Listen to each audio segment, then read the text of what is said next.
Okay, so in the next 10 to 12 minutes here, we're going to break down what a GP and LP are for commercial real estate, a general partner and a limited partnership as well. We're going to talk about what it means to be both, what the good benefits are of both as well, and give you a four-step action plan if you're a limited partner right now in a deal that is going sideways or is not going down as well. So stay tuned.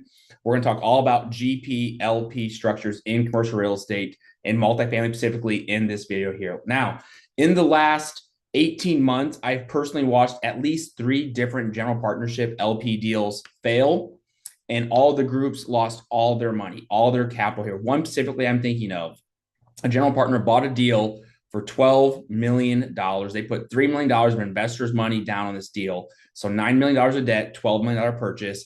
The deal recently sold for $8 million. The lender got paid, but the investors lost all of their money. They didn't just even make any return. They didn't get a little bit of it back. They lost everything because the GP, it was only their second or third deal. They did not understand the market. They way overpaid. Of course, interest rates went up, debt went up, vacancy went up, everything went against them as well. But the operator was not a good operator. It was not a good general partner. It was a new market there. They were only in a few deals as well, and they lost all their money for their investors. Very crucial because if you lose all your money, even Warren Buffett says you need to protect your downside. If you lose all your money, it's very, very hard to make it back. If you've got to start hitting 1,000% returns to make your money back. It's very, very difficult here. So we're going to talk for the next 10, 12 minutes here about what these structures look like, what questions you should be asking if you're thinking about investing as a limited partner in these deals. If you're a general partner, what we should be looking for as well, and just talk about some things you can do in a limited partner, general partner structure, specifically in multifamily here. So let's start with the basics here of what a syndication is for multifamily here. Well, there are really three ways to own commercial real estate property here. The first one, the simplest way, is just sole ownership. Most time you just go out and you buy a house or you own property here. You manage it yourself, you hire someone, but you are the sole owner, okay? The second way is generally through traditional partnerships. I have partnerships, 3 or 4 partners. Usually it's less than 5 people, all get together. They all sign on the loan, they sign on the debt, they help manage the deal, and everybody kind of skin in the game. This is called just a general partnership, okay? The third structure, so we want to talk about, this is called syndication. A syndication is when you have limited partners and general partners, okay? Now, to explain how this works, what I want to do is just take you back to like thinking about the stock market and think about how Coca-Cola works, right, for syndications. Now, Coca-Cola, the beverage company here, they have a CEO and a CFO and a COO running the company day to day. They make the calls, they sign the contracts, they are responsible for running everything. This is essentially what the general partner GP structure is.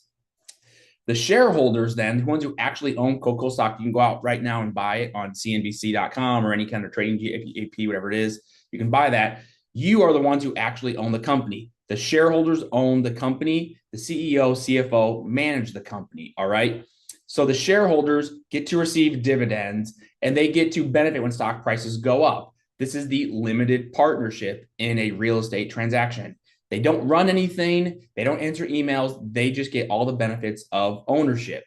The key is, even Warren Buffett says this, if you're investing in Coca-Cola stock, you need to very much understand the CEO, CFO roles. Who is running the company and are they going to do a good job? Now, of course, many people say they want to be CEO of a company. It's great. We all want to work right up the corporate ladder, be the CEO, be our own boss.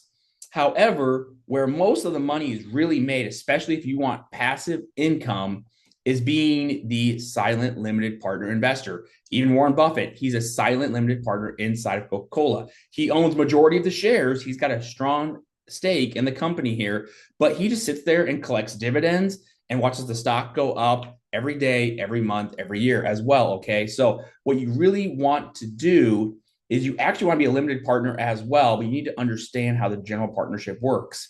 If you want to be a general partner, just realize you're going to have a lot of things going. You're going to have to sign on the debt. You're going to have to manage operations day to day, tenants, vendors, property management. It can be a headache. You may earn fees, but only when deals are getting done. You may earn fees, acquisition fees, asset management fees. You may even get some carried interest. There are a lot of benefits to this, but it is a full-time job, and it does come with a lot of risk and a lot of headaches as well. because you must answer to the shareholders, AKA your limited partnership, people who actually own the deal.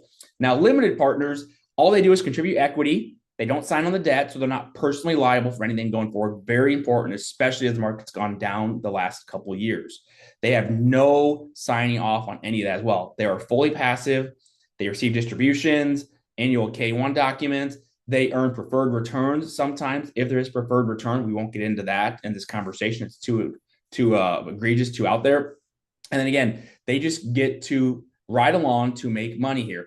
Again, the LP role sounds boring, but that's the whole point. When you do it right, then the real estate returns and appreciation, cash flow, tax benefits from just being a limited partner are actually much better than being the active general partner here.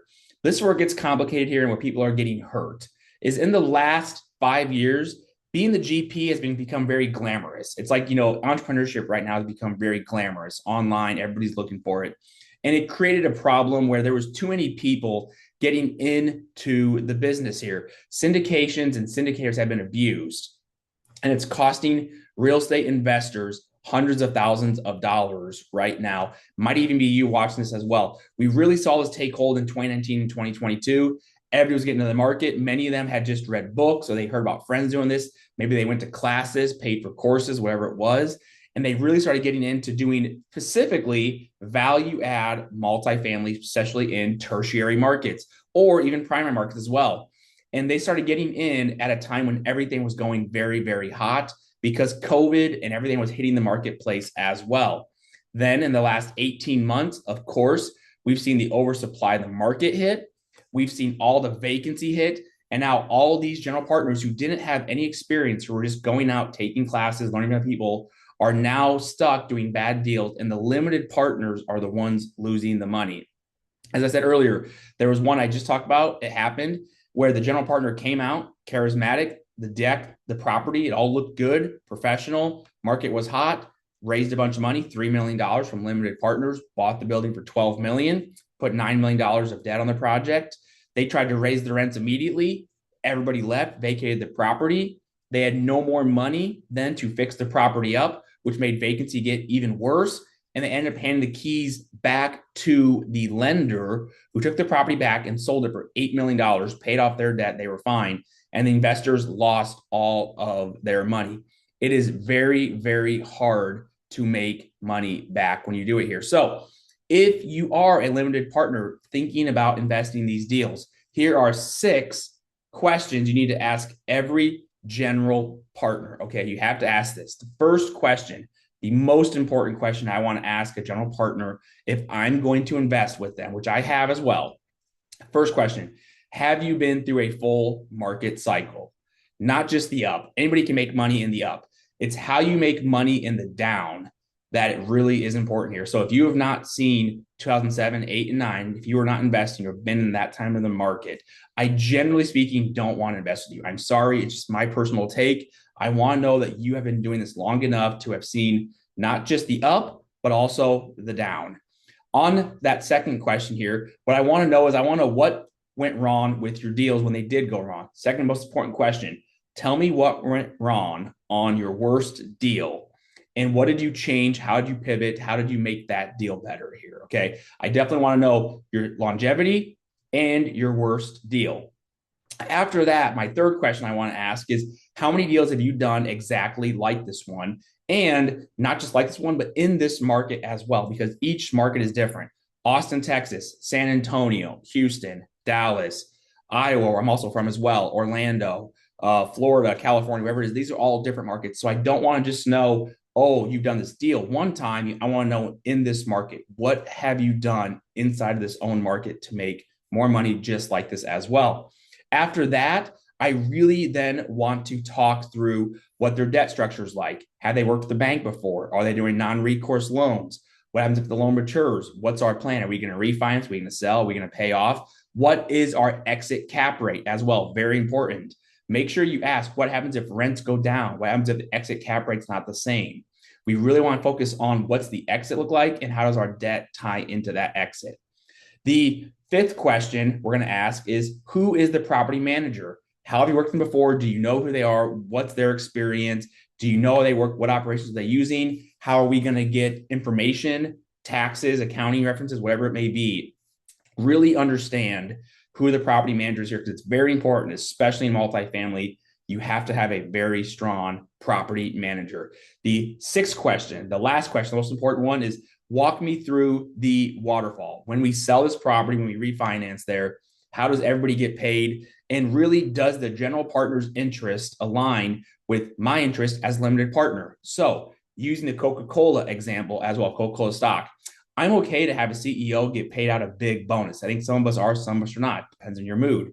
But I want to see my stock, my value, my Coca-Cola stock shares go up. If my stock value is going down and that CEO is getting a bonus, I am not happy. I'm mad. The same thing should be true of a general partner, limited partner structure. Be okay with general partner making money, but make sure they're making money in congruence with you. The biggest thing I have found that's the most important is, again, asking these 6 questions and understanding that that general partner has experience, can do what they can say they're going to do, and their interests align with you. Now, if you've already invested in a deal and you forgot to ask these 6 questions, it's okay. There are things you can do. So for everybody out there still watching this and is thinking, I've already invested in the deal, I'm a limited partner, the deal's gone bad. Well, we're still here, and there are things you can do. So first things first, before you do anything else, you're not powerless. You do have rights as a limited partner. First things first, go out and read your subscription agreement and the operating agreement with the general partner as well. Every real estate syndication by SEC law and rule is required to have a subscription agreement and operating agreement. Go back, read through all of it. Don't skim it. Really, if you need to put it into AI to help you read it, find the high points, but you need to look at your subscription agreement and your operating agreement as well. Then what you're looking for inside of that is reporting rights. How often is the general partner, the GP, required to send you financials, and in what form? Second question you want to ask yourself is, what are your inspection rights? Can you request books anytime? What's the process? How do you do it? And third most important thing is, what are your voting rights? What percentage of limited partner votes is needed to call a general meeting of all the partners, all the investors, and what issues can LPs vote on? These are all going to change by the deal here. If you're unsure of what you're reading here, because the documents can be very dense, usually hundreds of pages, again, put it in AI or have an attorney review it here as well, or send to me here at the Catalyst team. We'll help you with this as well. This is part of our job, is to help all of you make more money here. But you do have rights as a limited partner of what you can and can't do. Now, once you have the expenses or the books, hopefully you can have, then you need to actually be able to go through and look at all the financials, look at the income. Does the income make sense? Or are there hidden numbers in those numbers? Are the expenses in line as well? Is insurance, property taxes in there? Are management fees aligned? Or is someone taking a big management fee that's not aligned with the market? This is where it's going to take some skill set or asking the right questions. Again, for the right questions, contact me here at the Catalyst team. Me and my team will help you with this as well, and really understand the operating expenses, the NOI, the income, the capital improvements needed that property may or may not need as well, and really dive into those as well. Because as you understand those, you can ask better questions and potentially be able to have more control feedback in your deal. Now, as a personal example, I have partnerships myself. I have syndications. I've done this. I will tell you right now. I had partners literally in the last 3 months, few months, ask me to see financials. Within 24 hours, I sent them an Excel sheet with all of our financials, all the breakdown, our balance sheet, our income. And I said, if you have any questions about any of the expenses, let me know. Happy to go on a phone call and talk with you. You need to be able to ask your GPs for the books, okay? If your general partner, your GP, goes quiet, gets defensive, or takes too long to get to you, that is a signal. Be a little worried here, especially if they take a long time to do it, because it could mean that they're trying to cook the books. I'm not saying they are or they aren't. It could mean that. For me, I do my books every month. So for me, it's once a month. If you ask me in the middle of the month, it's going to take me 2 weeks. I fully admit that. But you need to be able to understand what you can do as well. And that's what you can do. As you're going through all these things, so as you're reviewing all your financials, this goes back to the most important question we ask, which is, has that operator, this general partner, been through market cycles before? Understand that sometimes it's just a bad market. You just got unlucky. Right now, we've had 18 months or so, interest rates went up double. Never happened before in 40 years. Okay. So there are times when it's not a bad general partner, it's not a bad operator. You just got unlucky. It was a bad deal. Okay. So bad markets, bad conditions do exist. However, here are four things you should look for from a bad general partner, a bad GP. One, they go quiet or send vague updates. Two, they are continually changing the plan, or sorry, continually following the plan despite changing conditions. Okay. They are not trying to adapt. They're just trying to say, well, this is going to work. This is our initial plan. No, you got to adapt. You got to be on your feet as well. The third biggest red flag with general partners, GPs, if they're still collecting fees when distributions are suspended, that is a big red flag. Make sure their interests align with yours. Again, paying for an interest, paying you guys out as well. And again, just on another fourth point, if they get defensive at all, if they start saying it's not my fault and getting defensive, big red flag. Be watch out for that as well, because that generally means they have not been through this as well. They don't know how to answer questions. They don't know how to have partners. They just don't know what they're doing here as well here. So just to kind of recap all this as well, there are things you can do as an limited partner to get back in there and learn what's going on here. Those are the four things as well. So I wanted to say that now, that if you are a limited partner, general partner, that is most of the structure. If you are a limited partner, make sure to ask the 6 questions, go back, review it, or drop a comment below. We'll get you our questionnaire we ask everybody as well about how you can actually interview them as well. Brian Burke also wrote a book, The Hands-Off Investor, of the 6 questions you can ask as well. Brian Burke is a 20 plus year general partner GP. He actually wrote the book, The Hands-Off Investor, because he got tired of seeing these GPs do bad jobs. And he wanted to train and teach other LPs on how to actually understand the deal as well. So we'll drop the link as well to his book in the chat. But if you want the 6 questions, go there as well. The 4 things you can do as an LP if your deal is already going south, let us know. You can drop that in the chat as well. But again, these are all tips and tricks for all of you in the general partnership LP role. If you are a general partner, a big risk I want to call you out for. When you take someone else's money, you can carry a lot of liability, a lot of risk here. Don't just go take some class here. Really start small, build your way into it here. You could potentially lose a lot of money, get lawsuits against you, go bankrupt, etc. It's not as easy as it sounds here. And again, we see all the time with CEOs, those kind of things being indicted for fraudulent things, cooking the books, whatever it may be. You need to make sure you're doing this right. This is not a simple process. You don't want to just jump in and learn on the go. Okay. Now, as I finally wrap this all up, what I can say is that, again, the key here for all of us is the goal should be to become a limited partner. Be the person that's passive in the deal. If you're all limited partners out there now, you're doing great. You want to keep being limited partners. Let's just make sure we're making the best financial sense. For any questions you have about general partnerships, the questions I asked, the things that I do for my people, and also the questions people should ask as well, just drop a comment as well. Drop in LP due diligence checklist. Just drop an LPDD. Drop an LP-DD. We'll give you our diligence checklist here. We'll do a free analysis as well for anything you want to talk about. If you're an LP who has financials and you want to review them, email me and we will happily set up a time to talk with you about all your deals. Okay. We want to help you all make more money in real estate. We're here at the Catalyst team. Again, drop comments in LP-DD for our checklist, or drop a comment in below and say, email me if you want to do a 30-minute review of all your financials, your LP GP structure. We will see you all on future videos.